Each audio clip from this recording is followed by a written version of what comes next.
All right, just another quick little video here of another project that I did this weekend. This is a earring holder, basically for all my wife's hoop earrings. What we got is a couple of pieces of strapping, some aluminum screening, and a package of these little hooks here to hold it all together.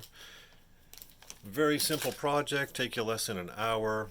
Basically, create yourself a frame, fold the wire screen over the top of the frame, staple it on down, screw it to the door, and all the hoop style earrings very easily fit in and out here.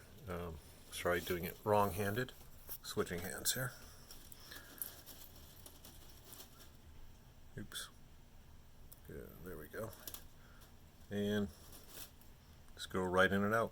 Um, just an idea for you. Said take you maybe $10 in materials, an hour's work at the most, and something to make the wife happy. Hope this helps somebody out. You have a great day.